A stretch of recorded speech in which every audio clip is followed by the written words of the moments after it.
The tale unfolds in a mystical realm shared by 9 distinct races: Dragonutes, Elves, Onests, Dwarves, Demons, Dark Elves, Centaurs, Beastfolk, and humans. Among them is a young man named Light, a hopeful adventurer determined to leave his humble hometown to seek fortune and strength for the sake of his family. Upon arriving in a bustling city, Light struggles through the crowded streets while searching for the Adventurers Guild. When he finally steps inside, he introduces himself to the receptionist, who offers to register him as a beginner.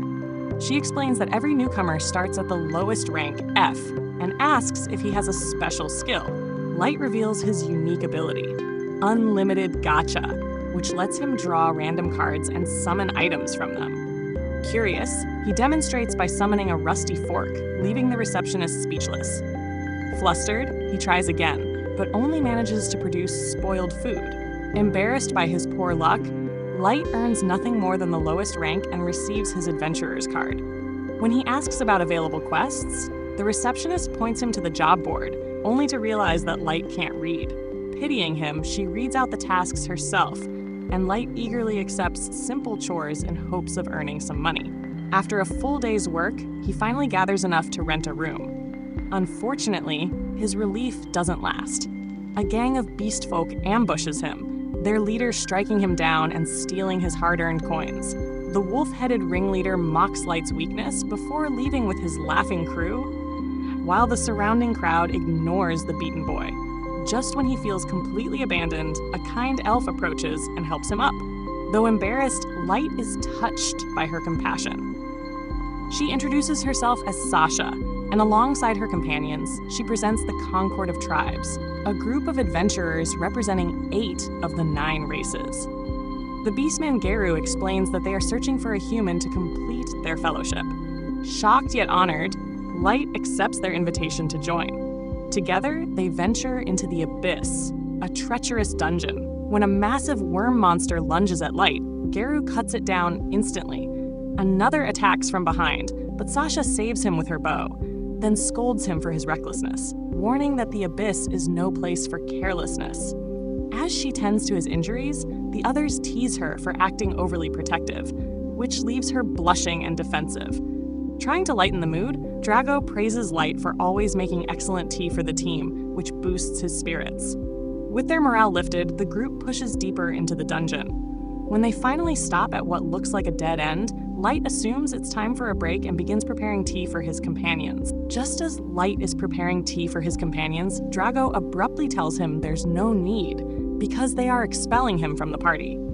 At first, Light assumes it's a cruel joke, but Drago's stern tone makes it clear he's serious. One by one, the others echo the decision.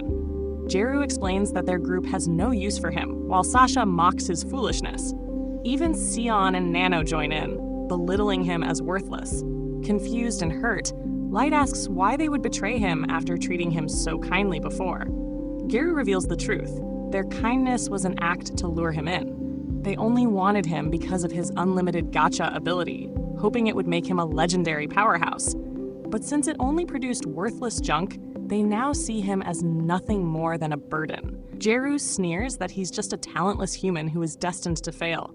Sasha even admits she's glad to be free of him, dreaming instead of marrying her master rather than staying tied to someone so pathetic. As Light reels from the betrayal, the group decides they can't just let him go.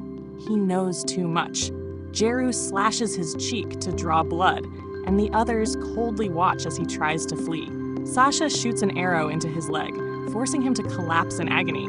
Geru kicks him brutally, enjoying his suffering, until Sasha reminds him they must make his death look accidental. Preparing for a final strike, Geru raises his claws, savoring Light's desperation as he crawls for survival.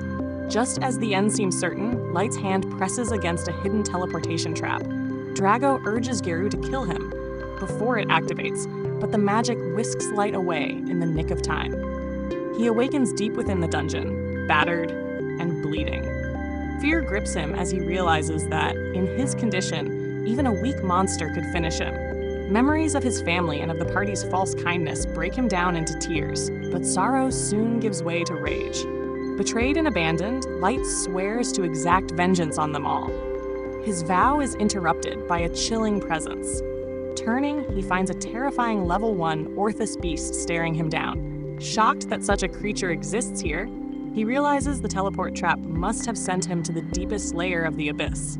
With no other option, Light desperately spams his unlimited Gacha ability, praying for a miracle. At last, a massive magic circle appears before him. Light stares in disbelief as his Gacha device radiates an overwhelming aura, summoning an ancient fairy before his eyes. The mysterious being instantly recognizes him as her master, and with effortless grace, slices the monstrous Orthus into pieces.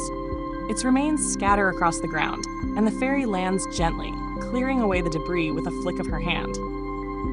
Kneeling before him, she heals Light's wounds with magic and apologizes for acting without permission, saying she couldn't bear to see him hurt. Shocked, Light introduces himself, struggling to believe he has just pulled one of the most powerful fairies in existence. Enchanted by his name, the fairy repeats it fondly before swearing her eternal loyalty. When Light awkwardly asks for her name, she introduces herself as May, the legendary ever-seeking maid, a level 99,999 super ultra rare card. At first, Light doubts her words, insisting his Gacha only ever produced junk, but May assures him that he's worthy of her and begs him to accept her as his servant. Moved by her sincerity, he agrees, and May thanks him deeply. She then asks permission to appraise his ability, revealing she possesses the skill. With his consent, her eyes glow as she analyzes him, discovering that his Gacha holds layers of hidden power. May explains that the reason his Gacha seemed useless was because the surface world lacked mana. In contrast, the abyss is overflowing with it, allowing his ability to draw far stronger results. She clarifies the ranking system of his cards, from the lowest error rank up to extra and super ultra rare. To her, Light's survival and his pull of her card prove his true potential. But when she praises him for coming to the abyss, Light bitterly reveals the truth. He was betrayed by his party, beaten, mocked, and left for dead. As he vents his pain and recalls their cruel words, tears stream down his face. Collapsing to his knees, he declares he will never forgive them. May embraces him gently, promising to use her power to give the Concord the punishment they deserve. Light, however, refuses to take the easy path. Though May urges him not to show mercy, he insists on becoming strong enough to defeat them himself, without relying solely on her might. May is impressed by his determination and pledges unwavering support. Smiling for the first time since his betrayal, Light activates his Gacha once more. Fueled by the Abyss's infinite mana, giant magic circles appear around him, summoning incredible tools and weapons. With May by his side, Light takes his first steps toward building an empire, one that will ensure his rise and eventual revenge. That concludes episode 1.